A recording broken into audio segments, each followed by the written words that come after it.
Friends, so आज आपण बनणार आहोत बायोलॉजीचे बायोलॉजी PYQs आणि हे रिव्हिजन लेक्चर असणार आहे. यामध्ये तुम्हाला फक्त PYQs कव्हर करून भेटतील. कन्सेप्टमध्ये मी सांगणार आहे मध्ये बट जास्त डिटेल्समध्ये नाही सांगणार, कारण खूप मोठा व्हिडिओ होणार आहे आणि खूप जास्त क्वेश्चन असतात बायोलॉजीमध्ये. दरवर्षी तुम्ही बघताय 8-9 क्वेश्चन असतात. मग ॲटलिस्ट बायोलॉजी पार्ट चांगला करून जा, कारण बायोलॉजी खूप वास्ट आहे जसं बघायला गेलं MPSCसाठी. कारण कुठल्या कोपऱ्यातून कुठला क्वेश्चन विचार काही सांगता येत नाही. आणि जर तुम्हाला बेसिक नॉलेज नाही आहे सायन्सचं तर थोडंसं अवघड जाऊ शकतं, पण बेसिक नॉलेज ॲटलिस्ट ठेवा बायोलॉजीमध्ये. जसं की व्हायरस काय असतात, बॅक्टेरिया काय असतात, प्रोटोझोआ काय असतात, हे सगळे बेसिक नॉलेज ठेवून घ्या. नंतर आपण हा व्हिडिओ थोडासा लेट आला आहे माझा, कारण काही कारणामुळे मी बिझी होतो त्यामुळे. आणि हे मी थोडंसं वेगळं ट्राय केलं आहे आज ह्या व्हिडिओमध्ये, की थोडं वर्टिकल ठेवायचं मोबाईल, त्यामुळे थोडंसं व्ह्यू पॉईंट चांगलं होतं पेजेसचा. बघूयात, जर हे तुम्हाला जसं आवडलं तर असं सांगा तुम्ही कमेंट करून, की आपण बघू. तर हे चॅप्टर्स आहेत. तर ऑलमोस्ट आपल्याकडे 19 चॅप्टर आहेत बायोलॉजीमध्ये, जे मोस्ट ऑफ टॉपिक्स म्हणू शकतो आपण त्याला. आणि त्यातले कुठल्या टॉपिकमधून किती क्वेश्चन आहे इथे समोर दिलेलं आहे. तुमच्या सर्वात जास्त टॉपिकमधून क्वेश्चन वनस्पतीचे वर्गीकरण, प्राण्यांचे वर्गीकरण, खूप जास्त इम्पॉर्टंट टॉपिक आहेत ते. तसेच आपल्याला महत्त्वाचं आहे मानवी रोग पण खूप महत्त्वाचा आहे. आता तुम्ही चॅनलच्या नावावरूनच ओळखलं असेल की मी कोण आहे, मग तर तुम्ही समजू शकता. ठीक आहे, तर आपण मानवी रोग, ह्युमन डिसीज बघणार आहोत. तर पोलिओ हा विषाणूजन्य आजार आहे. WHO पोलिओ आजारासाठी सदस्य राष्ट्रांची खूप सुविधा दिलेल्या आहेत. तर पोलिओबद्दल काही डेफिनेशन आहेत. मग पोलिओबद्दल आपल्याला एक बेसिक अंडरस्टँडिंग असली पाहिजे. पोलिओ काय आहे, कुठल्या व्हायरसमुळे होतो आणि कसा पसरला जातो. आता कसा, आणि तुम्हाला ते माहीत असेल, लहानपणी आपण डोस प्रत्येकाने घेतलेला आहे पोलिओचा डोस, जे 2 बूंद जिंदगी की म्हटले जाते. मग त्याच्याद्वारे आपण घेतलेला आहे. पोलिओची आपण 2 प्रकारे लस देऊ शकतो. एक इंजेक्टेड पण लस देऊ शकतो किंवा आपण ओरल पण देऊ शकतो. मग इंजेक्टेड जे आहे साल्क्लीज रस असं आपण म्हणू शकतो. त्यानंतर भारतात पहिली पोलिओ रसचा कार्यक्रम कधी सुरुवात झाला, 1995मध्ये. तर पोलिओमुक्त कधी झाला, 2014पासून पोलिओमुक्त झाला असं WHO प्रमाणपत्र दिले आहे. पोलिओ मायलेटस आपण त्यांना असं म्हणतो. ॲक्यूट इन्फेक्शस डिसीज आहे ते. आता ॲक्यूट इन्फेक्शस डिसीज, आता जे मी इंग्लिश वर्ड्स वापरणार आहे त्याच्या साईडलाच मराठी ट्रान्सलेशन आहे, तुम्ही ते बघू शकता. आणि बायोलॉजीमध्ये मोस्ट ऑफ तुम्हाला इंग्लिशमध्येच क्वेश्चन असणार आहेत. म्हणजे ते जे टर्मिनॉलॉजीज आहेत ते इंग्लिशमध्ये असणार आहेत. मग तुम्हाला जर इंग्लिशमध्ये माहीत असेल तर ते खूप चांगलं जाणार आहे. आणि जर तुम्हाला मराठीचंच प्रॉपर असेल तर थोडंसं डिफिकल्ट होऊ शकतं तुमच्यासाठी. आता RNA तर इंग्लिशमध्ये असणार आहे. तर RNA सिंगल स्टँडर्ड असणार त्यांच्यामध्ये. आणि नंतर 2011पासून भारताच्या रोगाची एकही घटना आढळलेली नाही 2011पासून. आणि आपल्याला सर्टिफिकेट कधी भेटले, 2014मध्ये. दूषित अन्न तसेच दूषित पाणी सेवनामार्फत होते. लहानपणीच हे मोस्टली प्रादुर्भाव करतात. CNS सिस्टम म्हणजे सेंट्रल नर्वस सिस्टम आहे आपली, जी मज्जा काय म्हणतो आपण त्याला मराठीत, मज्जा संस्थेला प्रादुर्भाव करते. आणि उपचार कसा आहे, याचा प्रतिबंधात्मक उपचार आहे आणि याला आपण ट्रीट करू शकत नाही. मोस्ट ऑफ ट्रीटमेंट नाही आहे ह्याच्यासाठी. पोलिओसाठी लसचे नावं दिलेत, नावं लक्षात ठेवा. तोंडावाटी कुठली दिले जाते आणि इंजेक्शन वाटी कुठली दिली जाते. प्रोटोझोआन रोगान कुठला आहे, टिटिस फ्लायमुळे चावलं जातं. Sleeping sickness. आता टिटिस फ्लाय ही जी आहे तर ही निद्रा रोग आहे, स्लिपिंग सिकनेस असं म्हटलं जातं त्याला. आता टिटिस फ्लाय, आता खूप सारे आता इथे तुम्हाला इथे दिलेलं आहे टेबल. तर स्लिपिंग सिकनेस कुठल्या भागावरती प्रभावित करतो, मस्तिष्क. आदिजीव कुठला आहे, ट्रिप्सोनेमा, आफ्रिकन आहे ते. आणि कारक टिटिस फ्लाय. तर इथे तुम्ही ट्रिक बनवून लक्षात ठेवा. हा टेबल खूप इम्पॉर्टंट आहे, ह्याच्यावरतून एक क्वेश्चन येऊ शकतो तुम्हाला. आणि हे खूप वेळा आलेलं आहे बरं का. हे असे जे टिटिस फ्लाय असू द्या किंवा प्लाझ्मोडियम असू द्या, मलेरियाचा प्लाझ्मोडियम, मलेरिया. आता खूप जणांमध्ये आता मलेरियाचे, डेंग्यू आणि मलेरिया आणि डेंग्यूची साथ पसरलेली असते. तर मलेरिया कशामुळे होतं, प्लाझ्मोडियम वायवॅक्समुळे होतं मलेरिया. राष्ट्रीय एड्स कार्यक्रमाबद्दल खालीलपैकी कुठली विधाने बरोबर आहेत. तर 2 विधान दिले आहेत, त्यापैकी कुठली बरोबर असतात. तर विधानामध्ये केंद्र सरकारचा 80% आणि राज्य सरकारचा 20% असा खर्च त्याने दिलेला आहे का. कार्यक्रमाचा हेतू एडिस नवीन लागण रोखणे आहे. तर एडिस मॉस्किटोचा फुल फॉर्म काय, ॲक्वायर्ड इम्युनोडेफिशियन्सी सिंड्रोम. आता हा डायरेक्ट फुल फॉर्म म्हणून विचारू जाऊ शकतो, कंबाईनमध्ये किंवा ग्रुप C किंवा कुठल्याही परीक्षेमध्ये विचारू शकतो. Acute immunodeficiency syndrome. HIVचा फुल फॉर्म काय, ह्युमन इम्युनो डेफिशियन्सी व्हायरस. आफ्रिकनमध्ये बबून माकडापासून प्रसार झाला होता याचा. आणि 81मध्ये एड्सचा रुग्ण आढळला होता. रॉबर्ट्स गॅलो, लुक मॉन्टियर यांच्या सहकार्याने HIV एड्सच्या विषाणूचा शोध लावला होता. लक्षणे काय, वजनात घट दिसते, जे वेट लॉस होतो, फीवर आहे, डायरिया, इम्युनिटी सिस्टम डिप्रेस होणं नावातच कळते आपल्याला. प्रसार कशामुळे ते दिलेलं आहे. आता ह्याची चाचणी काय, एलिसा टेस्ट खूप इम्पॉर्टंट आहे. एन्झाईम लिंक इम्युनो सॉर्बंट एसे. आणि ही टेस्ट आहे ना ती थोडीशी महाग पण आहे. मग ही टेस्ट केली जाते कन्फर्मेशनसाठी. नंतर वेस्टर्न ब्लॉट टेस्ट आहे, CD4 टेस्ट आहे. CD4 काय रिसेप्टर आहे जे सेलच्या बाहेर असतं, CD4 रिसेप्टर म्हणतात त्याला. नंतर HIV VP24 ही मोस्टली रेअरली केली जाते ही टेस्ट. नंतर कॉर्पस सार्कोमा, आता हा त्वचा रोग आहे. आणि मेनिंजायटिस म्हणजे काय, आपल्या ज्या मेंदू आहे त्याच्या बाहेर एक लिक्विड फ्लो होतं, म्हणजे जसं आपले मज्जा आपण स्पायनल कॉर्ड असतं ना त्या बाहेर एक लिक्विड फ्लो होतं. मग तिथे जर इन्फेक्शन झालं, मेनिंजसमध्ये जर इन्फेक्शन झालं तर त्याला मेनिंजायटिस म्हणतात. जेव्हा पण कुठे पण इंग्लिशमध्ये तुम्हाला आयटिस हा वर्ड येईल ना, तर तिथे इन्फ्लामेशन म्हणजे सूजन असं लक्षात ठेवायचं आहे, आयटिस म्हणजे. नंतर एड्सचं नियंत्रण कार्यक्रम NP नॅप कधी झालं होतं, नॅप कधी 92मध्ये. उद्दिष्ट काय होतं, नवीन एड्सची लागण रोखणे म्हणजे प्रिव्हेन्शन पहिलं उद्दिष्ट होतं. नंतर HIV संसर्गाचा प्रादुर्भाव रोखणे हे होतं. नंतर NAP2मध्ये काय होतं, एड्सचा नियंत्रण कार्यक्रम सुरुवात 1999ला. आणि अतिजोखमीच्या समूहाकडे लक्ष देणं म्हणजे जे पण व्हर्नरेबल ग्रुप्स आहेत त्यांच्याकडे लक्ष द्यायचं होतं. आणि सुरुवात जे थर्ड प्रोग्राम आहे ते 2003ला झालं होतं. आता हे एवढे प्रोग्रामचे डेट्स मला न लक्षात आलं ठीक आहे, बट तुम्हाला उद्दिष्ट तरी लक्षात ठेवता आली पाहिजे. आता इथे व्हायरसचा डायग्राम दिलेला आहे. आता P24, नंतर PC17, नंतर JP120, JP41, नंतर RNA व्हायरस असे दिलेले विषाणू आवरण. इसबगोल जे की पोटाच्या विकारासाठी वापरले जातात, त्याचे तुम्ही ॲड बघितला असेल. इसबगोल करतात, वनस्पतीचा प्रकार आहे. आता हा थोडासा रेअर क्वेश्चन आहे. आता त्यावेळेस काहीतरी चालू असेल इसबगोलबद्दल किंवा इसबगोलचे साईड इफेक्ट वगैरे त्यावेळेस नवीन इन्व्हेंट झाले असेल, मग त्यामुळे हा क्वेश्चन होता. नॅचरल पॉलिमर इसबगोल आता जे आयुर्वेदामध्ये वापरलं जातं, प्लॅन्टोवा ऑटोवा या वनस्पतीच्या बियांपासून काढले जाते. नंतर पोटाच्या विकारासाठी वापरतात. पोटाच्यामध्ये काय असतं, परमेशियम जे आपले इन्फेक्शन इंटेस्टाईन आहेत तिथे इन्फेक्शन जर असेल तर त्यामध्ये हे वापरलं जातं. आणि हे कुठे पाहिलं, rich in fibre content use to manage the constipation तुमचं म्हणजे पोटाचे जे विकार आहेत, बाथरूम वगैरे ठीक होणे त्यासाठी टाईपचे. नंतर सिम्युलेट पॅरास्टॅटिक मुवमेंट काय असते, जेव्हा आतडे आपले पुढे मागे असे आपण जसं गांडूळ बघतो असं वर खाली होतं, मग तशाच टाईपची एक मुवमेंट असते आपल्या आतड्यांची, मग त्यांना आपण पॅरास्टॅटिक मुवमेंट असं म्हणतो. यूज ऑफ लॅक्झेटिव्ह काय करतं, आपली जी विष्ठा आहे ती नीट प्रकारे बाहेर काढण्याचं काम करतं. लॅक्झेटिव्हमध्ये खूप सारे टाईप्स आहेत, ते आता आपल्या एवढे गरजेचं नाही लॅक्झेटिव्हचे टाईप्स वगैरे. नंतर पिनोडा करंज जे आपण जे झाड बघतो ते काय आहे, भारतात उगवणारी आयुर्वेदिक वनस्पती. आता करंज आयुर्वेदामध्ये खूप यूज केलं जातं. करंजचं ऑलमोस्ट खूप चांगली यूज आहेत करंजच्या याच्यासाठी. ट्यूमर, मूळव्याध तुम्हाला माहिती आहे, पाईल्स. नंतर त्वचारोग कुठलेही त्वचारोग असतील, करंज खूप इम्पॉर्टंट आहे. त्वचारोगमध्ये फंगल इन्फेक्शन किंवा बॅक्टेरियल इन्फेक्शन असेल तर त्यासाठी खूप चांगलं आहे. अल्सर, जेव्हा अल्सर फॉर्मेशन होतं, आता अल्सर आपण काय बोलू शकतो, जेव्हा तुम्हाला तोंडामध्ये तोंड येतं आपण जे म्हणतो ना, त्याच्यामध्ये तोंडामध्ये असे व्हाईट स्पॉट्स तयार होतात, त्याला आपण अल्सर म्हणू शकतो, माउथ अल्सर. त्याला मुखपाक असे म्हणतात आयुर्वेदामध्ये.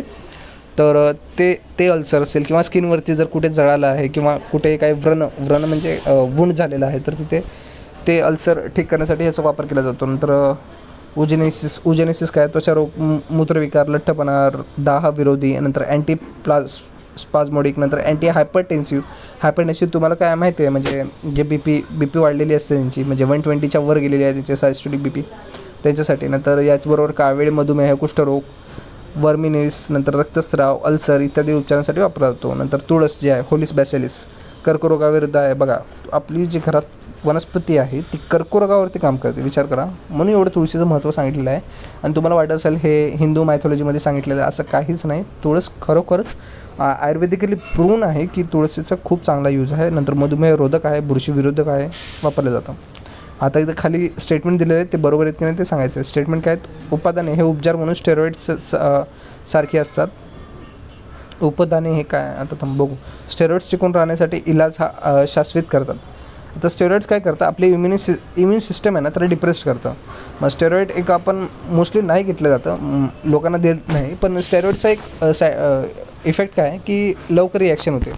कुठलेही मेडिसिन आहे त्याचा इफेक्ट लवकर दिसून येतो. जैविकदृष्ट्या सक्रिय आहेत आणि त्यामध्ये 4 रिंग्स असतात, म्हणजे 4 रिंग्स त्याचं स्ट्रक्चर दिलेलं आहे त्यांनी. 2 जैविक कार्य असतात, पेशी पडद्याची तरलता बदलणे किंवा सिंगलिंग रेणू असतात. शेकडो स्टेरॉइडच्या वनस्पती प्राणी बुरशीमध्ये आढळतात. स्टेरॉल्स, लेनिट्रॉल्स, नंतर सायक्लोअल्टनॉल या पेशींपासून तयार केले जातात. नंतर स्टेरॉइड्सच्या शरीरामध्ये विविध मार्गाने प्रवेश केला जातो.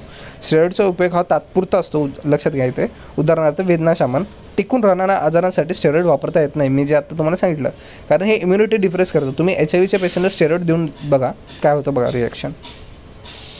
मोठ्या प्रमाणात वापरल्या झाल्यास दुष्परिणाम शरीरावरती दिसून येतो. स्टेरॉइडचे दुष्परिणाम काय आहेत? अपचन, छातीत जळजळ, भूक वाढीमुळे वजन वाढते, झोप न येणे, मनस्थिती व वर्तमान बदल, कारंजा, गोवर संसरण. 4 वर्षाच्या मुलाचा अँटेरियर पिट्युटरीस हा एका अपघातीत गंभीर हानी पोचली आहे, तर तो मग धरून जिवंत राहिला तर काय परिणाम शकतो. आता अँटेरियर पिट्युटरीस हे हार्मोन रिलेटेड आहे. जे ग्लँड्स आहेत एंडोक्राइन ग्लँड्स, त्याच्यावरती चॅप्टर आहे हा. तर हा पुढच्या चॅप्टरमध्ये दिलेला आहे. अँटेरियर पिट्युटरी ग्लँड, नंतर हायपोथॅलॅमस, पिट्युटरी, मेडुलरी ग्लँड्स, हे सगळे पुढे आहेत. आता इथे तरी पण बघून घ्या. पिट्युटरी ग्लँड आपण त्याला मास्टर ग्लँड म्हणतो. मेंदूच्या सर्वात लहान ग्रंथी आहे आणि ती अंतर्स्रावी म्हणजे एंडोक्राइन ग्लँड आहे. हिला मास्टर ग्रंथीसुद्धा म्हणलं जातं, कारण कंट्रोल करते. ही सगळे हार्मोन्सचं जे रिलीज किंवा सिंथेसिसचं जे फंक्शन आहे ते पिट्युटरी ग्लँड कंट्रोल करते, आणि जे रिडक्शन आहे ते पण पिट्युटरी ग्लँड कंट्रोल करते. आता वाढीचे विकार म्हणजे ग्रोथ हॉर्मोन्स रिलेटेड हे पीयूषिका ग्रंथी स्त्राव करते. म्हणजे जे तुमची ग्रोथ आहे, कुठली पण हाईट वाढणे किंवा वजन वाढणे किंवा काय बोलू शकतो आपण, खूप साऱ्या गोष्टी आहेत जे वाढीचे कारण आहे. त्याच्यामध्ये पिट्युटरी ग्लँड खूप महत्त्वाचे आहे. मग अँटेरियर पिट्युटरी, त्यामध्ये 2 भाग आहेत, अँटेरियर आणि पोस्टेरियर, न्यूरोहायपोफायसिस आणि ॲडेनोहायपोफायसिस. मग त्याच्यानुसार इथे दिलेलं आहे. अपघात झाल्यास पिट्युटरी ग्रंथीमार्फत स्त्रवणारे वाढीचे विकार कमी प्रमाणात स्त्रवतात व त्यामुळे मुलांची उंची खुंटते, कारण हे वाढीचे विकर्ण म्हणजे ग्रोथ हॉर्मोन सिक्रेट करतं, बरोबर. जर ह्याच गोष्टीला आघात झाला तर तुमचे ग्रोथ हॉर्मोन सिक्रेट नाही होणार, मग त्यामुळे तुमची उंची नाही वाढणार. हेच विचारलं आहे. आता खाली मग कोणता आजार बरे करणे, ॲग्रीमायसिन. मायसिन म्हणजे काय असतं, जे अँटीबायोटिक आहे. आता ॲग्रीमायसिन हे अँटीबायोटिक असून त्याचा वापर हा मुरूम, त्वचारोग इत्यादी जीवजन्यासाठी होतो. ॲग्रीमायसिन 200 हे इंजेक्शन हे ब्रँड स्पेक्ट्रम अँटीबायोटिक्स वापरतात. Broad spectrum antibiotics. आता ब्रॉड स्पेक्ट्रम, नॅरो स्पेक्ट्रम काय असतं? ब्रॉड स्पेक्ट्रम म्हणजे almost all ranges of antibiotic ते कव्हर केले जातात, आणि नॅरो स्पेक्ट्रम म्हणजे स्पेसिफिक कुठले तरी अँटीबायोटिक कव्हर केले जातात त्यात, असं म्हणलं. नंतर त्यात पण डिव्हिजन आहे, ग्राम निगेटिव्ह, ग्राम पॉझिटिव्ह, ते पण दिलेलं आहे. नंतर 15 डिग्री ते 25 डिग्री तापमानावर ठेवण्यासाठी शिफारस केली जाते, पण निर्जंतुकरणासाठी वापरलं जातं. अँड ॲग्रीमायसिन हे पेनिसिलिनच्या साहाय्याने देऊ नये आणि देण्याचे टाळावे. आता इथे हे दिल्या जीवाणूजन्य आजारासाठी आणि विषाणूजन्य आजारांसाठी आणि कवकजन्य. आता झोल जिथे पण झोल आहे ते फंगससाठी आहे. विषाणूजन्य आजारासाठी म्हणजे फंगल काय म्हणतो आपण त्याला, व्हायरस रिलेटेड आहे ते. वीर असं जर असेल तुमच्या एंडला कुठल्याही मेडिसिनच्या, सायक्लोवीर, फॅमकोवीर, नंतर फॅविवीर, रेमडेसिवीर तुम्ही माहिती आहे कोविडमध्ये ऐकलं आहे. ते रेमडेसिवीर कशासाठी? ते व्हायरसला मारण्यासाठी असतं. आता तुम्ही कुठली पण तुमची फंगल इन्फेक्शनची किंवा स्किनचे रिलेटेड जी ट्यूब लावता तुम्ही, कुठली तर ट्यूब असते ती, त्याच्यामध्ये तुम्ही बघाल किटोकॉनिझॉल तर खूप कॉमनली फाउंड केलं जातं. फ्युकोकॉनिझॉल पण असतं. झॉल जे असतं ते फंगल इन्फेक्शन ट्रीट करण्यासाठी असतं. आणि जे बॅक्टेरियल इन्फेक्शन आहे, जसं की तुम्ही पोटासाठी खाता पेनिसिलिन वगैरे खाता किंवा अमॉक्सिलिन खाता, अमॉक्सिलिन 500 वगैरे गोळी खाता आपण, मग ते सिलिन जे आहे ते बॅक्टेरियल इन्फेक्शन कमी करण्यासाठी असतं. तर एवढं तुम्हाला बेसिक नॉलेज असलं तरी खूप आहे इथे. आता इथे क्वेश्चन बघूया पुढे आपण. इथे आजार दिले आणि कारक रोग दिलेले आहेत, हे पाठ करून ठेवा. स्केबिस कशामुळे होतो, नंतर रिंगवर्म कशामुळे होतो, अस्थमा कशामुळे आहे ते दिले. नंतर पुस्तकांच्या पुरातन काळापासून वनस्पती आजार बरे करण्यास्तव व आरोग्य सुदृढीकरणास्तव वापरले गेले आहेत. तर आपल्या उपचार पद्धतीमध्ये अर्ध्यापेक्षा अधिक औषधी वनस्पतीजन्य आहेत, बरोबर आहे. भारतीय वनस्पती औषधात आपले 3000 वनस्पती आहेत. वनस्पतीचा कोणता भाग सर्वात जास्त औषधीयुक्त आहे? तर हा थोडासा ट्रिकी क्वेश्चन आहे, कारण वनस्पतीचे ऑलमोस्ट आपण सगळे पाठ वापरतो. तर मूळ हे पाठ दिलेलं आहे त्यांनी, तर बरोबर आहे. आयुर्वेदामध्ये पण सुद्धा उल्लेख आहे, बहुमूलम बहुपत्रम बहुतोकम असं एक श्लोक आहे त्यांचा. मग त्याच्यामध्ये सांगितलं आहे की मुळाचं सर्वात जास्त आपण यूज केला जातो. आता हे तुम्हाला त्यावेळेस क्लिक झालं तर ठीक आहे, नाही झालं तर सोडून द्या क्वेश्चन, कारण चुकीचं मार्क करण्यापेक्षा दुसरीकडे ज्याच्यामध्ये आपले चान्सेस जास्त आहेत आन्सर येण्याचे, म्हणून ते मार्क करा असं म्हणतो मी. नंतर इथे दिले सर्पगंधा, अहिफेम म्हणजे थोडंसं CNSवरती काम करतं, अँटी डिप्रेशन आहे, वेदनाशामक म्हणून वापर केला जातो. मॉर्फिन कोडिनपासून बनवून मिळतं.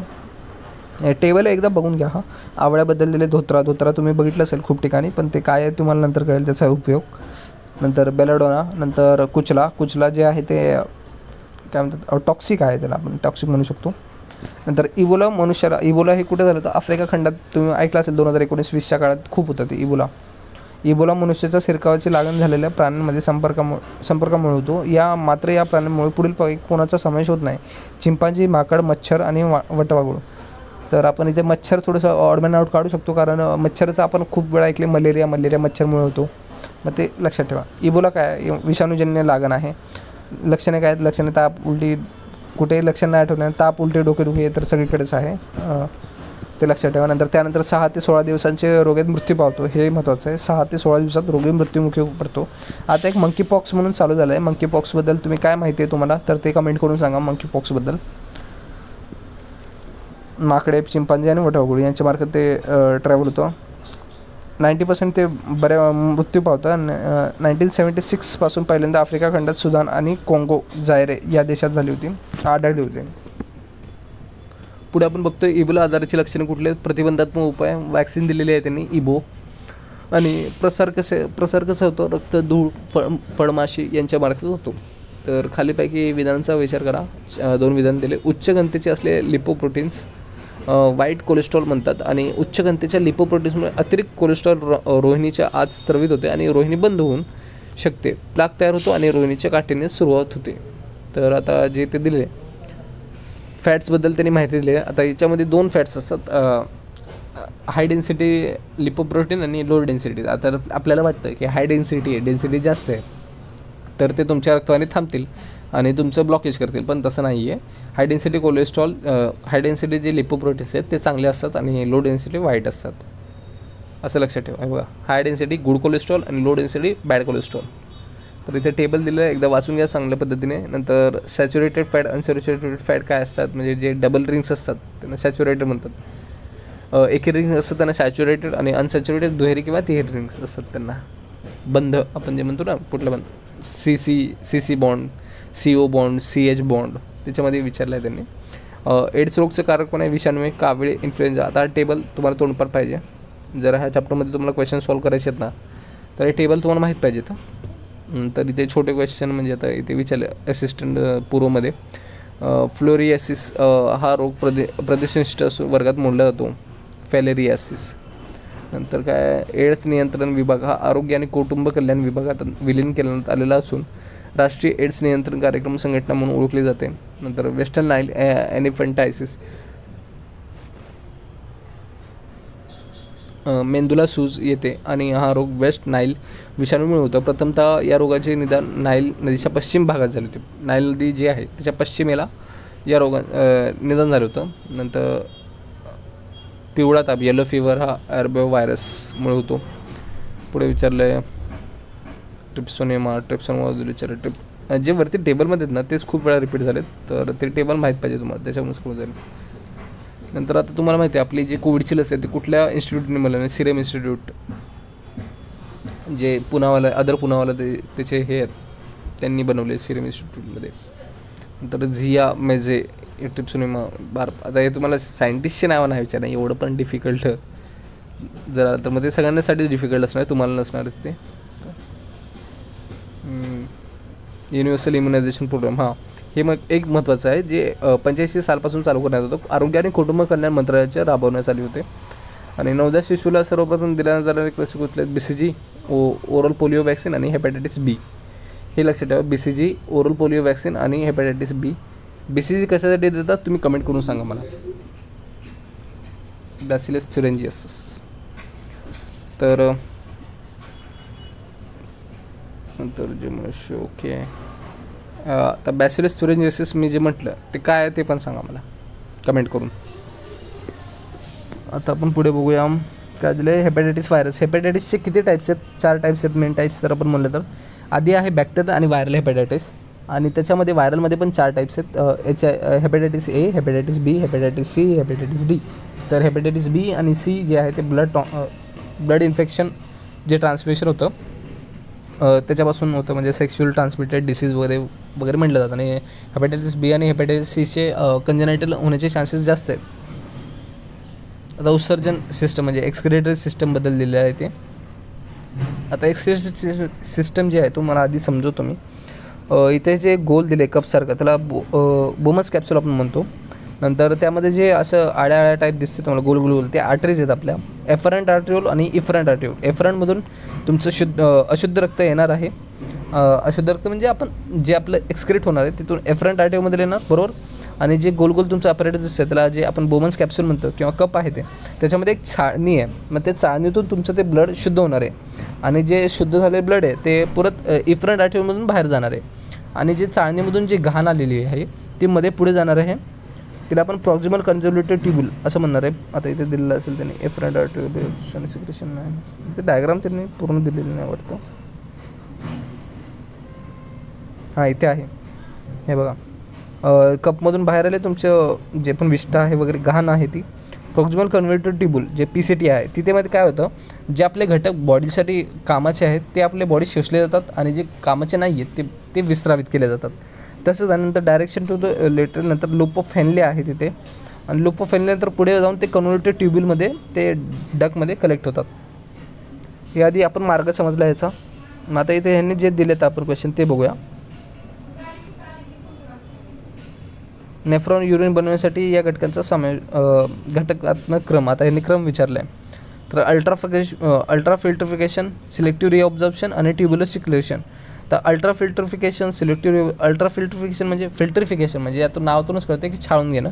सिलेक्टिव्ह रिऑब्झॉर्प्शन म्हणजे रिअब्झॉर्प्शन म्हणजे काय असतं, आपल्या बॉडीमध्ये परत ते अब्झॉर्ब केले जाते, ते कुठे घडलेले आहे ते विचारलं आहे त्यांनी.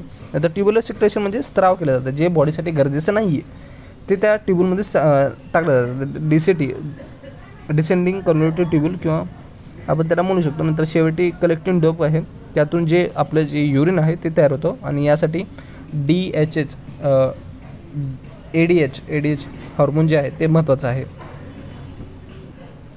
तर पुढे मूत्रस्रावाचे उत्सर्जन, मूत्रामध्ये खालीपैकी कुठले घटक आढळून येतात ते विचारलं आहे. 95% आपले जे असते तर वॉटर असतं, नंतर 2% युरिया आहे आणि केरेटिनिन 0.1% आहे, युरिक ॲसिड 0.3 आहे. नंतर खालीपैकी कोणते घटक नायट्रोजनयुक्त टिकाऊ पदार्थ नाहीत, टिकाऊ पदार्थ नाही आहेत विचारले आहे ह्यांनी.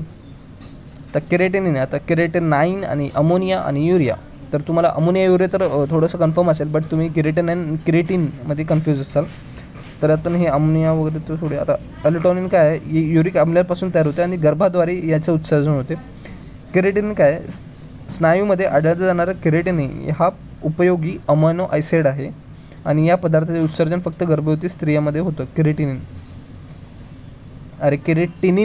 काय आहे, जे चयापचनापासून केरेटिनिन या पदार्थाचे उत्सर्जन तयार होते. तर क्षार नियंत्रण खालीपैकी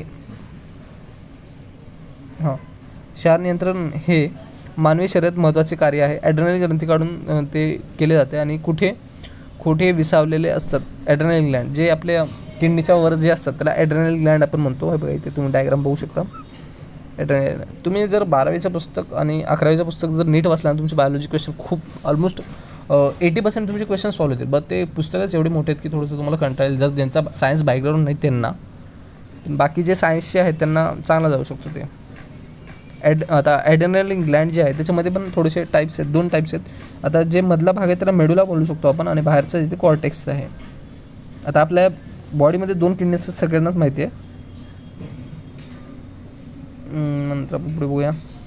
अंतःस्रावी ग्लँडचे उदाहरण दिलेत. नंतर बाहेरस्रावी जे ग्लँड आहेत, बहिर्स्रावी एक्झोक्राईन ग्लँड, त्या वेगवेगळे आहेत. लाळ उत्पत्ती ग्लँड, जठर ग्लँड, यकृत ग्लँड, नंतर मिक्स ग्लँड. एका मिनिटात मूत्रपिंडातून किती रक्त वाहते, तर इथे दिले 1 लिटर पर्याय. जर NCERTनुसार बघितलं 1.5 लिटर असं म्हटलेलं आहे त्यांनी, बट ठीक आहे. 1 लिटर जे आहे रक्त ते एका मिनिटातून वाहते. लक्षात ठेवा, एवढं किडनीचं कार्य मोठं आहे आणि त्याच्यामुळेच एवढी किडनीची व्हॅल्यू आहे. किडनी ट्रान्सप्लांट वगैरे तुम्हाला माहीतच असेल.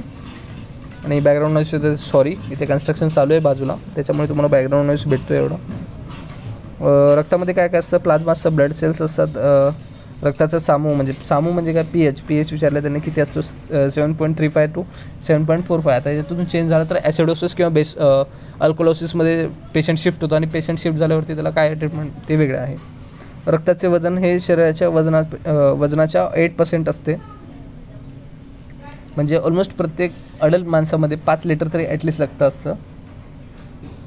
तर खालीपैकी कोणता पर्याय बरोबर आहे, गडद पिवळे मूत्र मेलिन्युरिया, रंगहीन मूत्र निर्जलीकरण, रक्तरंगित मूत्र हेमेट्युरिया, आता हिम जिथे पण आलं ना ते रक्त रिलेटेड आहे, लक्षात ठेवा. आणि युरिया म्हणजे काय? युरिया म्हणजे लघवीतून बाहेर पडणे. हिरवट रंगाचे मित्र बीट खाल्ल्यामुळे, तर बीट तुम्हाला माहिती आहे लाल रंगाचे बीट आहे, मग ते खाल्ल्यामुळे हिरवट रंगाचं रक्त पडेल का तुमच्यातून? नाही. तर हेमेटोरिया इथं बरोबर होतं आन्सर. हे माझ्या मते नॉन सायन्स बॅकग्राऊंड असल्या मुलाला पण येऊ शकलं असतं जर त्याने तिथे थोडंसं डोकं लावलं असतं. हिम जर त्याला माहीत असतं हिम कशासाठी म्हणतो आपण, ते ब्लडसाठी, तर तिथे त्याला क्लिक झालं असतं ते. आता इथं नावं दिले प्रत्येकाची, ते एकदा बघून घ्या तुम्ही. खालीपैकी कोणत्या कशाचे गाळण होत नाही विचारले त्यांनी. साखरेचे गाळण, ग्लुकोजचे गाळण होते. बाकी युरिक ॲसिड आहे, त्यातून युरिया बाहेर पडतं, नंतर अमोनिया. आणि ही तुम्हाला सगळी PPT भेटणार आहे तुम्हाला माझ्या टेलिग्राम चॅनलवरती. तर टेलिग्राम चॅनल नक्की जॉईन करा आणि डिस्क्रिप्शनमध्ये त्याची लिंक दिलेली आहे, किंवा तुम्हाला जर भेटत नसेल तर कमेंट करा. कमेंटमध्ये मी तुम्हाला देऊन टाकेन ती लिंक. आणि ही फ्री ऑफ कॉस्ट आहे. पहिली गोष्ट फ्री ऑफ कॉस्ट तुम्हाला एवढे सगळ्या गोष्टी भेटत आहेत, तर तुम्ही त्याचा लाभ घ्यावा. आणि तुम्हाला जर ही मेहनत चांगली वाटते तर तुम्ही लाईक करू शकता, नाही केलं तरी त्याचा काही इश्यू नाही मला. वृक्कसामू नियंत्रणासाठी कशा पद्धतीने मदत करतं? आता जेव्हा कॅल्शियम आयन सिक्रेशन आहे किंवा सोडियम आयन सिक्रेशन आहे त्यांचं बॅलन्स केलं जातं बॉडीमध्ये. आणि त्याच्यातून आता इथे काय दिलं आहे, पर्याय 2 दिलेला आहे. यांचा रक्तामधून H+ आयन काढून घेणे. आता H+ आयनचं काम काय असतं? H+ आयन जे ते ॲसिडमध्ये कॉन्सन्ट्रेशनमध्ये H+ आयनचे जास्त कॉन्सन्ट्रेशन असतं, बरोबर. जेव्हा रक्तातील सामूनमधून आपण H+ आयन काढून घेऊ तेव्हा OH- आयनची कॉन्सन्ट्रेशन वाढणार आहे, मग ते बेसिकमध्ये कन्वर्ट होणार आहे ते. आता किडनीचं कार्य सोडियम आयन्सचं रक्तात वितळून घेणे हे नाही, वितळून घेणे नाही, ते एक्झिक्शन करणे किंवा एक्सक्रीट करून टाकणे हे असं आहे. तर वृक्काची जागा छातीच्या मणक्याच्या 12व्या हाडापासून ते कमरेच्या मणक्याच्या 3ऱ्या हाडापर्यंत म्हणजे L3 D12 असं म्हटलेलं आहे त्यांनी. स्त्रियांमध्ये आणि पुरुषांमध्ये त्यांचं वजन ऑलमोस्ट सेमच आहे, 70 ग्राम किंवा 165 ग्राम्स असं म्हणलेलं आहे. लांबी 40 सेंटीमीटर असे मूत्रवाहिनीच्या युरेटरची लांबी विचार. आता नेफ्रॉन काय असतं? न्यूरॉन आणि नेफ्रॉनमध्ये कन्फ्यूज होऊ नका. न्यूरॉन आहे जे चेतापेशी आहे, म्हणजे जे आपले सेन्सरी इम्पल्स कंडक्ट करते. आणि नेफ्रॉन आहे ते आपल्या किडनीमध्ये एक सिंगल युनिट आहे, म्हणजे जे सेल आहे नेफ्रॉन सेल, त्यातून आपलं सिक्रेशन किंवा कुठलंही कार्य आहे ते होतं. नंतर नेफ्रॉनचे घटक काय? बोमन संप्यूट, ग्लोम्युरलस, हेनलेज वळसा म्हणजे लुपोफेनलेज, PCT, DCT. आता इथे मी काय लिहिलं, हे व्हायटामिन्सचं लिहिलं आहे. मला वाटलं कुठलं तरी क्वेश्चन चुकला असेल माझं, म्हणून मी ते लिहिले हे व्हायटामिन्स कुठले डिसीज होतात कुठलं. आणि हँडरायटिंगकडे लक्ष नका देऊ, हँडरायटिंग माझी तशीच आहे. रक्ताभिसरण संस्था, आता इथं सर्क्युलेटरी सिस्टम, इथे त्यांनी काय विचारले की ब्लडमध्ये हार्टमध्ये रक्त कुठल्या साईडने येतं? तर हार्टमध्ये 4 कप्पे असतात, हे तर कन्फर्म तुम्हाला माहिती आहे, बरोबर. हार्टमध्ये 4 कुठले कसे असतात? Right atrial, right ventricle, left atrium, left ventricle. तर आधी कुठे रक्त येतं? तर आधी येतं राईट आर्ट्रियममध्ये, मग ते राईट आर्ट्रियममधून रक्त राईट वेंट्रिकलमध्ये जातं, राईट वेंट्रिकलमधून रक्त लंग्सकडे जातं, लंग्समध्ये त्याचं ऑक्सिजनेशन होतं, लंग्सकडून परत ते पल्मोनरी वेन्स थ्रू लेफ्ट वेंट्रिकलमध्ये लेफ्ट आर्टरीमध्ये येतात, लेफ्ट आर्टरीपासून लेफ्ट वेंट्रिकलमध्ये, आणि लेफ्ट वेंट्रिकल टू पूर्ण बॉडीमध्ये सप्लाय होतात. थोडंसं बेसिक क्रम कळाला आहे तुम्हाला. इथे टेबल दिलं आहे, एकदा बघून घ्या. हिमोग्लोबिन काय असतं? क्लोरीन युरिन काय असतं? हेमेथ्रिन काय असतं? हिमोसायनिन. इथे कुठले? आता हे तुम्हाला क्वेश्चन जे आहे ते तुम्हाला ह्याच्यात भेटेल, काय म्हणतात ॲनिमल किंगडम, प्राण्यांच्या वर्गीकरणमध्ये हे भेटणार आहे. तिथे मी सांगेन तुम्हाला एक्झॅक्टली काय असतं हिमोग्लोबिन वगैरे.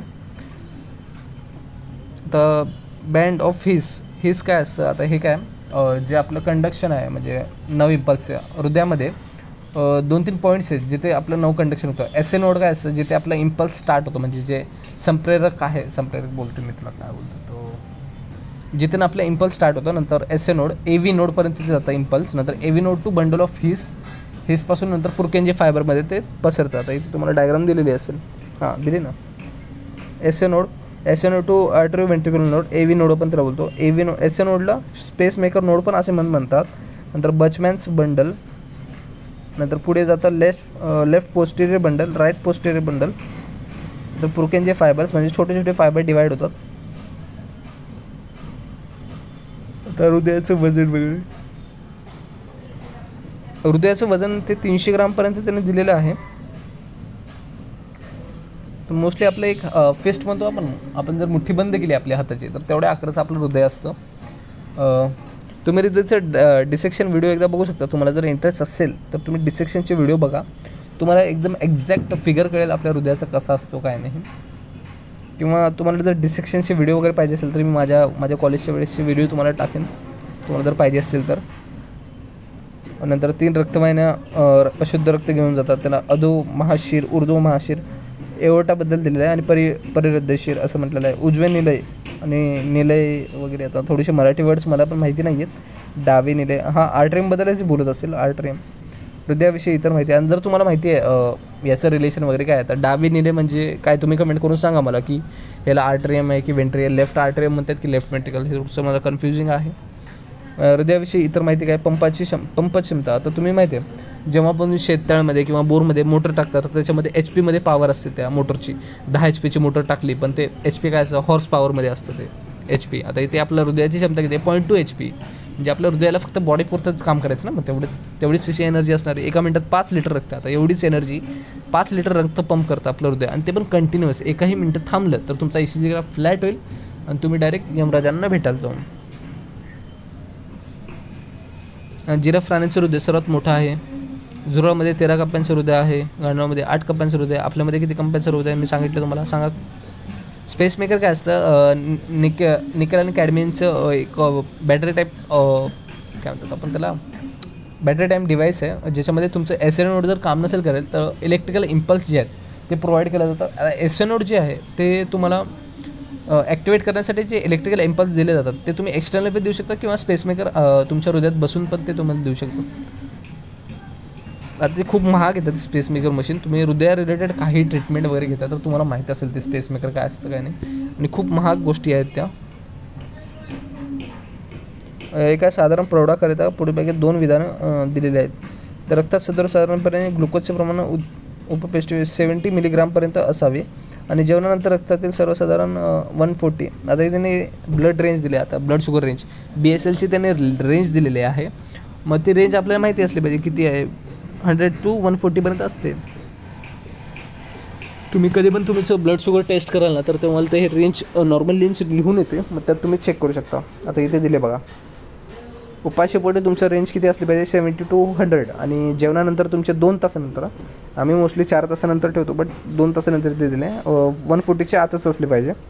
आणि जर धोकादायक कुठली पातळी 100 to 125पर्यंत जर उपाशीपोटी असेल आणि 140 to 200पर्यंत असेल तर ते थोडंसं धोकादायक. आणि मधुमेह तर 126 आणि पुढे, आणि तसेच 200च्या पुढे असेल जेवणानंतर. तर आता कित्येक लोकांचं 500-600 सुद्धा आहे, एवढं त्यांचं शुगर वाढलेलं आहे.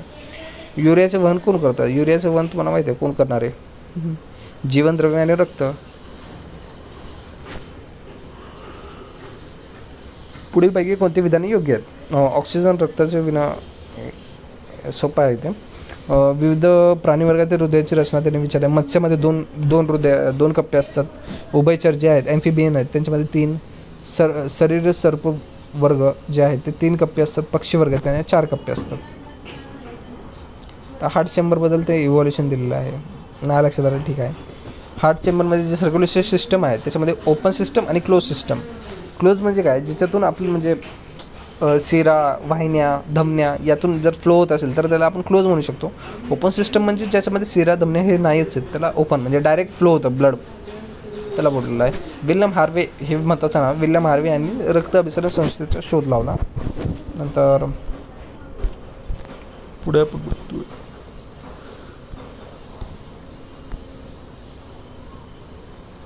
जंतू संसर्ग म्हणजे आता मास्ट सेल जे आहेत ते तुमचं इम्युन सिस्टम म्हणून काम करतं. डिफेन्सिव्ह सिस्टीम आहे ही, जे मास्ट सेल किंवा हिस्टामिनपासून सिक्रेट होतं. नंतर बायकॉन्वे असतं ते RBC, द्विवृत्तकार असतं. नंतर पांढऱ्या पेशीचे रक्त WBC, अस्थिमज्जेत बोन मॅरो तयार होतात. नंतर पांढऱ्या पेशी जीवाणूमध्ये बॅक्टेरिया संपवतात. तसंच अर्थपोडा जातीच्या प्राणी खुल्या रक्तवाहिनी संस्थेची प्रणाली आहे.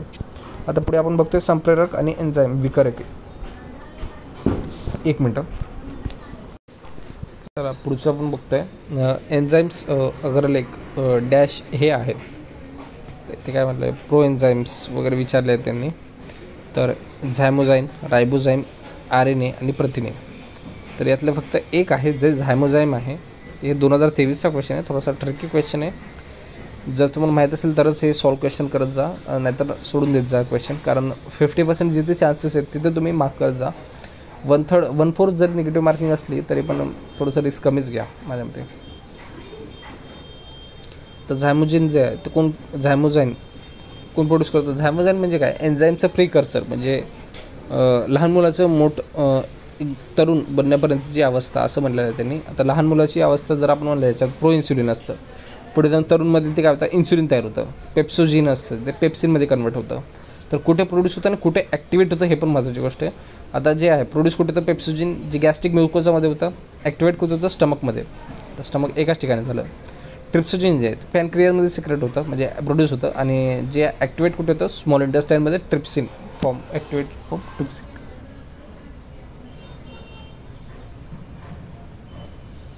पुढे आपण बघतो खालपैकी कोणती विधानं बरोबर आहेत. हे पण 2023चा क्वेश्चन आहे, महत्त्वाचे आहेत हे क्वेश्चन. इथे तुम्हाला विकार रिलेटिव्ह विचारलेलं आहे. विकारे हे सेंद्रिय उत्प्रेरक आहेत जे जीवनिक रसायने अभिक्रिया गती देतात. तसे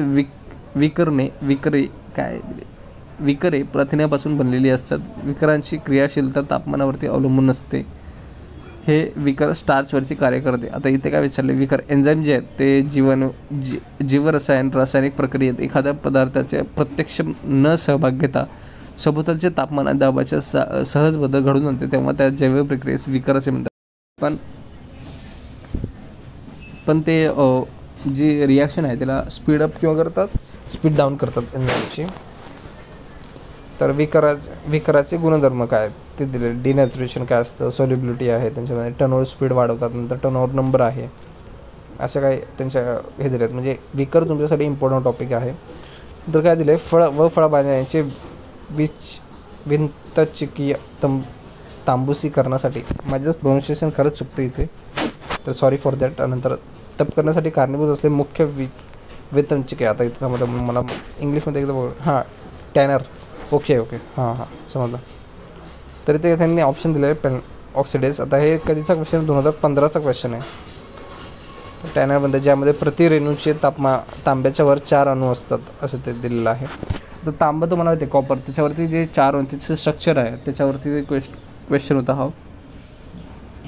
कोलेस्ट्रॉल ऑक्सिडेज काय असतं, जे दुहेरी बंध असलेले असतं ना, स्टेरॉइडसाठी ऑक्सिडेशन करतं. तर ऑक्सिडेशन रिडक्शन क्रिया काय असते मी तुम्हाला समजवलं आहे केमिस्ट्रीच्या व्हिडिओमध्ये. केमिस्ट्रीचा व्हिडिओ पण तुम्हाला माहिती आहे यूट्यूबवरती अवेलेबल आहे, तुम्ही बघू शकता जाऊन. तर इथे खालीपैकी संप्रेरक कोणते विसंगत आहे, नंतर इथे काय ग्लुकोकॉर्टिकॉइड्स, प्रोजेस्टेरॉन, टेस्टोस्टेरॉन आणि इन्सुलिन. आता ह्याच्यात बघू लक्षात ठेवा तुम्ही, जे इन्सुलिन आहे ते कोण सिक्रेट करतं, प्रोजेस्टेरॉन, टेस्टोस्टेरॉन हे संप्रेरक अंतर्स्रावित म्हणजे एंडोक्राईन आहेत. आणि इन्सुलिन जे एक्झोक्राईन ग्लँडपासून स्त्रवली जाते. एंडोक्राईन सिस्टममध्ये कुठले ग्लँड इथेच सांगतो तुम्हाला. पिनल ग्लँड जी मेंदूच्या साईडला सिच्युएटेड आहे, तर त्याची एक्झॅक्ट लोकेशन मी तुम्हाला सांगू शकतो. पण तर हायपोथॅलॅमस आहे, पिट्युटरी ग्लँड आहे, थायरॉइड ग्लँड आहे, नंतर थायमस आहे, थायमोसिन जी सिक्रेट करतं, पॅनक्रियाज आहे, नंतर लिव्हर आहे, एंडोक्राईन ग्लँड आहे, ॲड्रेनल ग्लँड आहे, ओव्हरी आहे, टेस्टिकल आहे, प्लासेंटा आहे. प्लासेंटा जे प्रेग्नन्सीमध्येच असतं ते, सॉरी मी आत्ता लिव्हरचं नाव घेतलेलं आहे, ते लिव्हर नाही आहे त्यात, ते बहिस्रावीमध्ये येईल.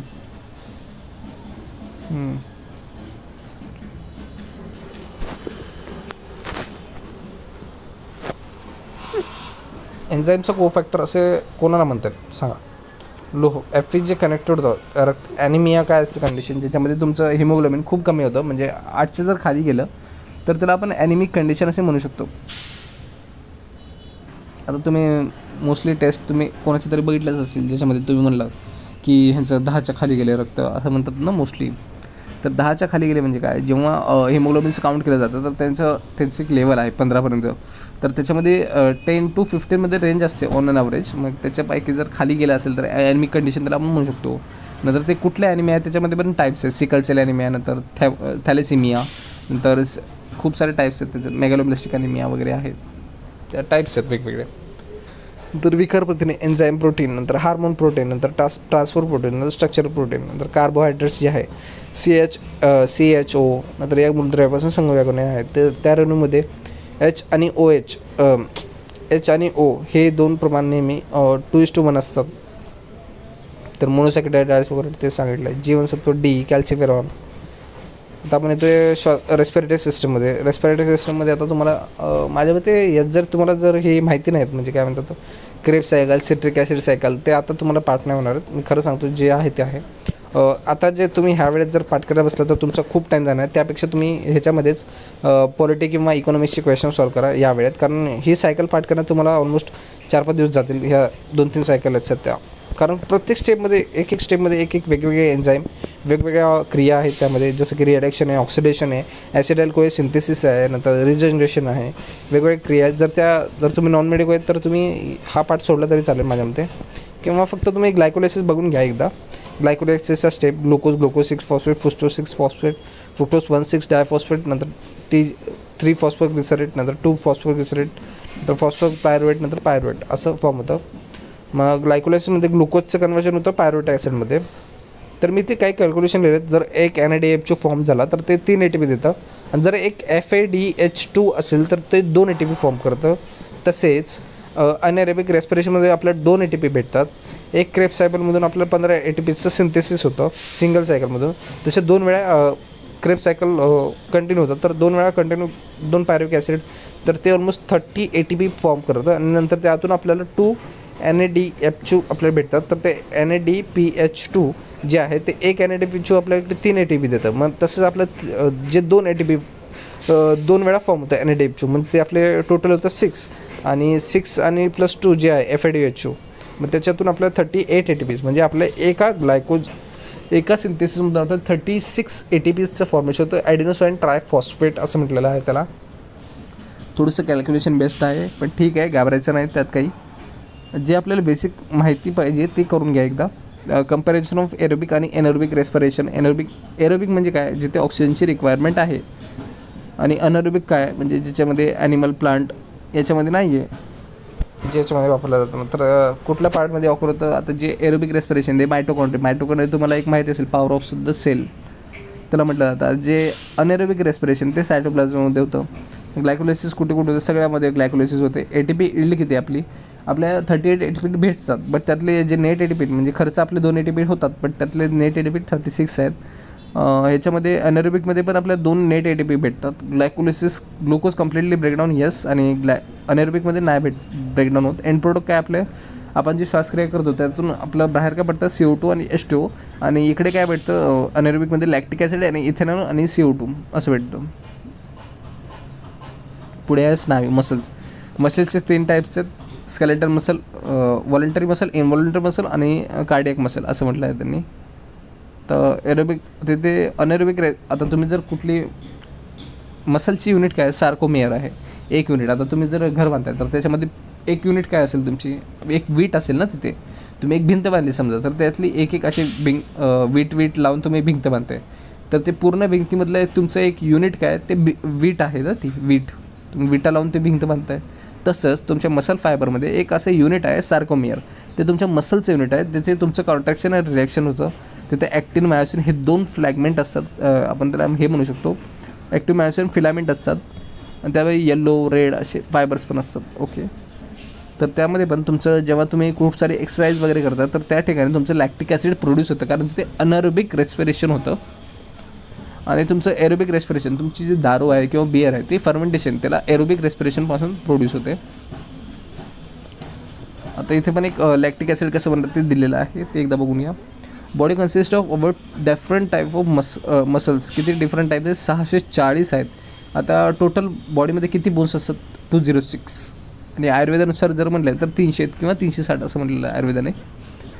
आता मी तुम्हाला म्हटलं जे 3 टाईप आहेत, स्टायटेड, नॉन स्टायटेड आणि कार्डियक. आता स्टायटेड म्हणजे तुमचं अनैच्छिक इनव्हॉलंटरी आपण म्हणू शकतो. नॉन स्टायटेडमध्ये व्हॉलंटरी मसल म्हणजे ऐच्छिक स्नायू आहेत, आणि कार्डियक म्हणजे तुमचे हृदयाचे आहेत ते मसल्स, ते ऐच्छिक आणि ऐच्छिक दोन्ही येतात. त्यात पचन संस्था, डायजेस्टिव्ह सिस्टम, यामध्ये तुम्हाला जे एन्झाईम्स आहेत ते महत्त्वाचे आहेत खूप सारे. पॅनक्रियाजमध्ये आपले 2 सेल्स असतात, एंडोक्राइन आणि एक्झोक्राइन. तुम्हाला माहिती आहे mix Gland, pancreas is a mix Gland. तर पॅनक्रियाजमध्ये जे एंडोक्राइन ग्लँड आहे तिचे आपण सेल्स जे आहेत त्याला आयलिट्स ऑफ लँगरान्स म्हणतो, आणि जे एक्झोक्राइन सेल्स आहेत त्याला एसिनार सेल्स म्हणतो. आणि जठरमध्ये कुठले रस तयार होतात, हायड्रोक्लोरिक ॲसिड आहे, पेप्सिन आहे, रेनिन आहे, कॅसिन ज्याला आपण म्हणतो. नंतर म्युकोसिन काय करतं, आपले जे पोटात ॲसिड आहे त्याच्यापासून आपल्याच शरीराला प्रोटेक्ट करतं, म्हणजे एक थर तयार करतं जे प्रोटेक्शन करतं ॲसिडपासून आपल्यासाठी. यकृतमध्ये काय होतं, बाईल जे आपण म्हणतो पित्त वाढले, पित्त करत असतो, ते हेच आहे बाईल. नंतर पॅनक्रियाजमध्ये काय होतं, ट्रिप्सिन, लायपेज आणि अमायलेज. तर आंतररस म्हणजे लहान आतड्यामधून काय होतं, इरिट्रिप्सिन, इन्व्हर्टेज आणि माल्टेज हे आहेत. तर नंतर pH ऑफ द गॅस्ट्रोइंटेस्टाईन ट्रॅक्ट, नंतर सलायव्हरी ग्लँड, यकृत, ह्याबद्दल थोडी माहिती दिली, एकदा वाचून घ्या तुम्ही, ते बस होईल तुमच्यासाठी. नंतर सुक्रोजचे जे डिझॉल्युशन आहे त्याच्यामधून काय होणार, सुक्रोजचं ग्लुकोज आणि फ्रुक्टोज. तर हे तुम्हाला बघायचं आहे. मोनोसॅकराइड काय असतं, सिंगल युनिट. डायसॅकराइड म्हणजे 2 युनिटपासून एक बनलेलं आहे. सुक्रोजचं कशापासून, ग्लुकोज आणि फ्रुक्टोजपासून बनलेलं आहे. लॅक्टोज कशापासून, ग्लुकोज प्लस गॅलेक्टोज असं बनलेलं आहे. माल्टोज कसं आहे, ग्लुकोज प्लस ग्लुकोज. हायड्रोक्लोरिक ॲसिडबद्दल विचारले त्यांनी. पेप्सिन, विकर काय असतं. ब्रुनस ग्रंथी ह्या पक्वाच्या डिओडेनममध्ये सबम्युकोसामध्ये असतं. चांगला क्वेश्चन आहे ब्रुनस ग्रंथीवरती तुम्हाला विचारा. इन्सुलिन रक्तातील साखरेचे प्रमाण पुढीपैकी कमी करते. काय करते, रक्तातील साखरेचे शोषून घेते, ग्लायकोजनचे तयार करते, तसेच प्रथिनेचे संश्लेषण करते आणि चरबी. आता ग्लायकोजनोलायसिस, ग्लायकोजिनिसिस हे वेगवेगळ्या टर्म्स आहेत, तर त्याच्यामध्ये तुम्हाला कन्फ्यूज करू शकता MPSC, ते पण एकदा बघून घ्या. यकृत ही शरीरातील सर्वात मोठी ग्रंथी असून ती पित्त स्त्रवते आणि तिचे कुफर सेल्स पेशी यकृतात लिव्हर आढळतात. ओके, कफर सेल्सबद्दल क्वेश्चन होता तो असते. Skeleton system. आता स्केलेटनमध्ये तुम्हाला सांगितलं टोटल किती बोन्स आहेत आपल्याकडे, 206 प्रौढ माणसात, आणि बालकामध्ये 300 असतात. म्हणजे ते पुढे जाऊन म्हणजे काय म्हणतात आपण त्याला, युनाईट होतात बोन्स, ते म्हणजे एकत्रित येतात खूप सारे बोन्स. आपल्या लहान मुलामध्ये खूप जास्त बोन्स असतात, ते हळूहळू एकत्र होतात आणि मोठ्या माणसामध्ये 206 होतात. सर्वात लहान बोन कुठला, आपला स्टेपिस. आपल्या कानामध्ये 3 बोन आहेत छोटे छोटे, मॅलस, इनकस, स्टेपिस. आता त्यातला सर्वात छोटा कुठला आहे, स्टेपिस आहे, कानाच्या मध्यभागात असतं ते. आणि सर्वात मोठा कुठला आहे, आपला फिमर, माकड हाड, तर आपण म्हणतो. तर शरीरातील सर्वात मजबूत हाड कुठलं आहे, मॅन्डिबल, दात जे जबड्याचं आहे ना, ते सर्वात मजबूत आहे. आपल्याला तुम्हाला वाटेल ह्युमरस असेल किंवा फिमर असेल, पण तसं नाही आहे, मॅन्डिबल आहे. प्रत्येक हातात किंवा पायाच्या हाडात, पायाचे टोटल हाड किती आहेत, आणि हाताचे 30 हाड आहेत, आणि पाठीच्या मणक्यात 33 आहेत. आता टॉईड्स, सांधे उखळीचा सांधा, बिजागरीचा सांधा, सरकता सांधा. याचे हे काय करायचं तुम्हाला, याचे जे उदाहरण आहेत ते महत्त्वाचे. उखळीचा सांधामध्ये खांद्याचं उदाहरण, बरोबर. बिजागरीचा सांधामध्ये गुडघ्याचं उदाहरण. सरकता सांधा मनक्याची हाडे असं दिलं. अस्थिचे कार्य काय, संरक्षण, हे तर सांगू शकतो आपण. रक्त उत्पादन, हां, अस्थिमध्ये असतं बोन मॅरो. बोन मॅरोमध्ये तुमचे RBCs वगैरे प्रोड्यूस होतात, मग ते त्याच्यामध्ये रक्त उत्पादन दिलेलं आहे. हालचाल सांगू शकतो. शाळांचे साठा. आता आपण जे म्हणतो, जर कोणाचं फ्रॅक्चर वगैरे झालं तर बोलतो ना, कॅल्शियम कमी पडलं याच्या बॉडीला, हाडं मजबूत नाही त्याची, कारण त्यांना बेसिक नॉलेज आहे की कॅल्शियम कमी आहे बॉडीमध्ये. आणि जे आपले बोन्स आहेत ते कॅल्शियमपासून बनले आहेत. त्याच्यामध्ये ओस्टिओसाइट्स असतात, ओस्टिओब्लास्ट्स असतात, मायलेटिस जे आहे केस तिथे फॉर्म होऊ शकते. शरीराला आकार देणे, ओके ठीक आहे. Joints is the bone connected to each other by, at a joint is bones are connected to the each other by the ligaments. Ligaments काय असतं, आता जर स्प्रेन आणि स्ट्रेन यामध्ये पण फरक आहे. जर स्प्रेनमध्ये काय असतं की तुमचे जर कुठे फ्रॅक्चर झाला आहे लिगामेंट्समध्ये, तर त्याला आपण स्ट्रेन म्हणतो. आणि जर तुमचं स्ट्रेन असेल, स्ट्रेन STRIAN, तर तिथे तुमच्या टेंडनमध्ये जर फ्रॅक्चर असेल तर त्याला आपण स्ट्रेन म्हणतो. कार्टिलेज काय म्हणजे मजबूत लवचिक स्नायू आहेत जे हाडांच्या किंवा सांध्यांचं संरक्षण करतात. टेंडन काय आहेत, फायब्रस कनेक्टेड टिश्यू जो हाडांच्या स्नायूशी जोडतो. Muscle to the bone. Tendon काय, muscle to the bone. Ligament काय, बोन टू बोन. लक्षात ठेवा, bone to bone, ligament. Tendon, muscle to bone. खालीपैकी विसंगत पर्याय, ह्युमरस, रेडियस, फिमर, स्कॅपुला. आता यात बघा, ह्युमरस, रेडियस आणि स्कॅपुला. ह्युमरस, रेडियस, स्कॅपुला कशात येतं, तुमचे जे काय म्हणतो आपण त्याला, पाठीमध्ये तुम्हाला जे असं दिसतं ना, काय म्हणतात, त्रिकोणी आकाराचं जे हाड दिसतं त्याला स्कॅपुला म्हणतात. अंशफलक.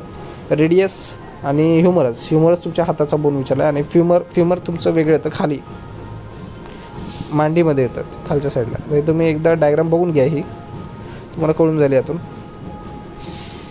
स्नायुरज्जी, ब्लड, लसिका, हे बेसिक नॉलेज आहे.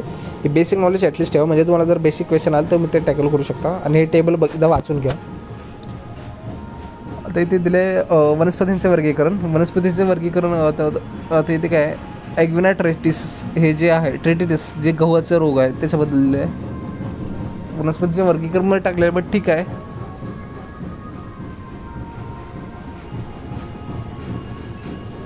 पुढे आपण बघतोय लॅबिटिस लेमिनस पॅमी ॲकेरेसिस हे सगळे डिसीज बदललेले आहेत. त्यातले तुम्हाला चुकीची जोडी शोधायची. हे क्वेश्चन डिफिकल्ट होता, हा मिस सोडला असता क्वेश्चन बघूनच. पुढे आहे व्हायरॉइड्स चे खालीपैकी कोणते 3 विशेष गुणधर्म ओळखा. व्हायरॉइड्सचे 3 विशेष गुणधर्म. व्हायरॉइड्स आणि व्हायरसमधला आधी फरक तुम्हाला माहीत पाहिजे, मग तुम्ही व्हायरॉइड्स आणि व्हायरस. TPSM व्हायरॉइड्स हे टमॅटोमध्ये असतात. ASD व्हायरॉइड्स हे फळांमध्ये असतात, बरोबर. ऑक्झिन्स, आता हे प्लांट्सचे संप्रेरक आहेत, बरोबर. जे ग्रोथ हॉर्मोन्स आहेत प्लांट्सचे, आपले जसं होतं ॲड्रिनल ग्लँड, पिट्युटरी ग्लँड वगैरे वगैरे, तसं यांच्यामध्ये जे एन्झाईम्स आहेत ते बदलणार.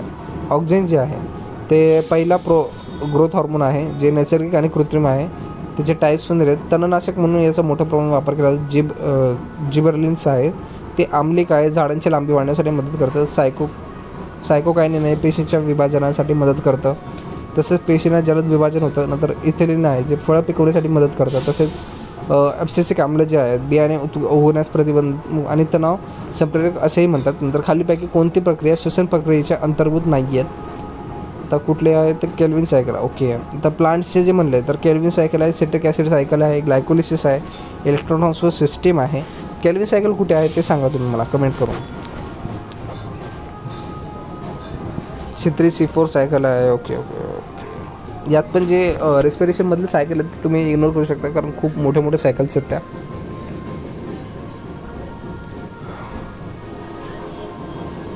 फुलांमध्ये कर्करोग, हृदयरोग यांच्यासारख्या समस्या कमी होण्यास मदत होते. गुलाब आणि लॅव्हेंडर यासारख्या बऱ्याचशा खाण्यायोग्य फुलांमध्ये आणि क हे जीवनसत्व असतात. नंतर ड्रॅमॅटिक फुले कामोत्तेजनक आहे आणि डोळ्याच्या आरोग्याला उत्तम ठेवू शकतात. तसेच अडुळसा, तुम्ही वासा हे जे ऐकले, अडुळसा किंवा वासा हे खोकल्यासाठी खूप उत्तम औषधी आहे आयुर्वेदामध्ये. तसेच बेल जे आहे, आपण देवाला वाहतो ते अतिसारामध्ये उत्तम इलाज आहे. बेलचं आपण अतिसार काय असतं की तुमची लिक्विड डायरिया जे आपण म्हणतो त्याच्यासाठी आहे. जे तुमची जे मलोत्सर्जन आहे ते जास्त प्रमाणात आणि लिक्विडमध्ये होतं. बॅकग्राऊंड नॉईज खूप जास्त आहे कारण गणपतीचं आगमन होत आहे आता. गणपती, तुम्हाला पण गणपतीच्या हार्दिक शुभेच्छा. त्याचप्रमाणे ते लक्षात आलं मला. Sorry for background noise. मी आता याला कंट्रोल नाही करू शकत आहे. माझे विंडोज लावून आहेत तरी पण एवढा नॉईस येतो आहे. नॉईस नाही म्हणणार मी याला, पण तरी आता तुम्हाला इथे दिलेलं आहे खालीपैकी कोणत्या कृत्रिममुळे अलैंगिक जनाद्वारे योग्य खोड आणि आवश्यक मुळांचे प्रजनन केले जाते. यामध्ये 4 टाईप्स आहेत: बडिंग, लेअरिंग, कटिंग, ग्राफ्टिंग. आता इथे तुम्ही एकदा वाचलं तर तुम्हाला समजून आहे, सोपं आहे, यात काही नाही. तर जे बोस नंतर हे भारतीय वैज्ञानिक यांच्यामुळे कार्टिलिंग थराच्या आंतरजैविक पेशींमुळे ascent of sap okay transpiration pull theory किंवा प्लासेंटरी क्रिया. आता हे तुम्हाला समजावं लागेल मला. ट्रान्सपिरेशन पुल थेरी काय असतं, जेव्हा तुमचे वनस्पतींच्या पानांद्वारे जेव्हा ऊन जास्त होतं तर तेव्हा वनस्पतींच्या पानांद्वारे पाण्याचे बाष्पीभवन होते आणि त्याच्यामुळे एक व्हॅक्यूम तयार होतो आणि त्यामुळे तुमच्या रूट्समधून एक ऑब्झर्प्शन होतं पाण्याचं एक्स्ट्रा. त्याला एक पूल भेटतो वरच्या साईडला, मग त्याला ट्रान्सपिरेशन ऑफ द पूल म्हणतात. नंतर हे तुमचं काय पल्सरी थेरी काय म्हणजे स्पंदन थेरी आहे, ज्याच्यामध्ये काय रिदमिक पल्सेशन होतं. म्हणजे सेल्समध्ये एक सेल दुसऱ्या सेल्सचं ऑब्झर्व करत जातं. रूट प्रेशर थेरी काय, जर तुमच्या खाली जेव्हा ऑब्झर्व होतं रूट सॅपमध्ये जेव्हा ॲब्झर्व होईल पाणी तेव्हा ते वर हळूहळू ढकललं जाईल, त्याला रूट सॅप थेरी म्हटलेलं आहे. पुढे पण तेच पुढे काय लायकिन संदर्भात दिलेलं आहे. लायकिन काय आहे माहिती आहे का, एक प्रोटेक्टिव्ह लेअर आहे तुमच्यासाठी. म्हणजे सिम्बायोटिक असोसिएशन असतं लायकेनमध्ये, जे बॅक्टेरिया आणि फंगस यांच्यामध्ये एक लायकेन हे पॉल्युशन इंडिकेटर पण आहे. जर तुमचं पोल्युशन जास्त असेल तर दगडफूल याला दगडफूल आपण म्हणतो. दगडफूलमध्ये जर पोल्युशन जर जास्त असेल तर तुमचा लायकेन टिकेट नाही. तुम्हाला हा क्वेश्चन येऊ शकतो. आणि त्याच्यामध्ये सिम्बायोटिक असोसिएशन म्हणजे सहजीवी पोषण असतं. ड्युअल प्लांट म्हणून ओळखलं जातं कारण त्यामुळे शेवाळ आणि बुरशी या दोन्ही एकत्र राहतात. आजकालच्या दुसऱ्या दिवशी आपट्याची पानं एककरण ओके आकाराने लहान असताना स्पर्शाने, हे थोडंसं काहीतरी वेगळाच क्वेश्चन होता. कोणती विधाने योग्य आहेत, दोन्ही नाही आहेत. ग्लुकोजमध्ये कार्बनचे टक्केवारी किती येतात. ग्लुकोजचं तुम्हाला फॉर्म्युला माहीत आहे C6H12O6. तर या फॉर्म्युलावरून तुम्ही काढू शकता की ग्लुकोजचं पर्सेंटेज किती आहे, कार्बनचं पर्सेंटेज त्यामध्ये. नंतर मायक्रोन्यूट्रियन्स कुठले आहेत. मायक्रोन्यूट्रियन्स म्हणजे मॅक्रोन्यूट्रियन. मॅक्रो म्हणजे काय, मोस्ट ऑफ जे मोठ्या साईजचे न्यूट्रियन म्हणजे गरजेचे आहेत. मायक्रो म्हणजे खूप कमी क्वांटिटीत लागतात, पण लागतात ते गरजेचे. तर मायक्रोमध्ये काय बेसिक न्यूट्रिएंट काय, कार्बन, हायड्रोजन, ऑक्सिजन, बरोबर. मॅक्रोमध्ये काय काय, nitrogen, phosphorus, potassium, calcium, magnesium, sulphur. आणि मायक्रोमध्ये काय काय तर iron, zinc, copper, boron, molybdenum, chlorine आणि मॅग्नेशियम हे सगळे दिले आहेत. नंतर खालीपैकी वनस्पतीमध्ये कुठले विकार सर्वात जास्त आढळतात. सर्वात जास्त तुम्हाला अरेबिस्को कार्बोनेस हे आढळतात. अरेबिस्कोबद्दल इथे माहिती दिली आहे. माझ्या मते हा क्वेश्चन रेअरली रिपीट होईल, तर एकदा फक्त वाचून घ्या. बाकी यात फुलांचे पार्टीने दिलेले आवश्यक मंडळ कुठले आहे. निर्दल, परिदल, निर्दल दर, पुष्पांग जायंगे. आता पुष्पांग जायंगे काय असतं, ज्यांचं प्रजनन सिस्टम आहे, जसं ह्युमनचं रिप्रोडक्टिव्ह सिस्टम आहे तसंच ते दिलेलं आहे. तर त्याच्याबद्दल विचारले त्यांनी. आता बायनोमियल नॉमेनक्लेचर कोणी दिलं आहे. बायनोमियल नॉमेनक्लेचर काय असतं, पहिले जेनेसिस असतं, नंतर स्पेसिस असतं. त्याचे रूल दिलेले ते एकदा बघून घ्या. पुढे तेच तर मॅक्रोन्यूट्रिएंटवरचे क्वेश्चन आहे जे आपण आधी बघितले, कुठले मॅक्रो आहेत, कुठले मायक्रो आहेत. झायलम फ्लोएम. माझ्या मते बॅकग्राऊंड नॉईज खूप जास्त येतं आहे. आपण इथेच थांबूया व्हिडिओ, आणि मी 2 पार्टमध्ये हा व्हिडिओ काढतो, तुम्ही टेन्शन घेऊ नका. पुढचा पार्ट मी लवकरच कवर करेन. जर हे थोडंसं बॅकग्राऊंड नॉईज कमी झाला की लगेच मी कवर करेन, आणि अपलोड थोडा लेट करेन मी, कारण स्टोरेजचा वगैरे इश्यू. तर ठीक आहे, हा व्हिडिओ तुम्हाला भेटेल. आणि PPT मी अपलोड करणार आहे टेलिग्रामवरती, तर त्याचं टेन्शन घेऊन पूर्ण PPT अपलोड होईल. म्हणजे तुम्हाला एकदा वाचून घ्या तुम्ही, आणि नंतर व्हिडिओ बघा, मग तुम्हाला इझी जाईल ते. चला तर मग भेटू आपण पुढच्या व्हिडिओमध्ये. मी इथेच संपवतो व्हिडिओ. थोडासा मला पूर्ण करायचा होता व्हिडिओ, पण थोडंसं नॉईस वगैरे जास्त आहे, त्यामुळे मी इथेच बंद करतो आहे. चला, जय हिंद, जय महाराष्ट्र. आणि असाच अभ्यास करत राहा. व्हिडिओ आवडला तर लाईक करा. जय हिंद.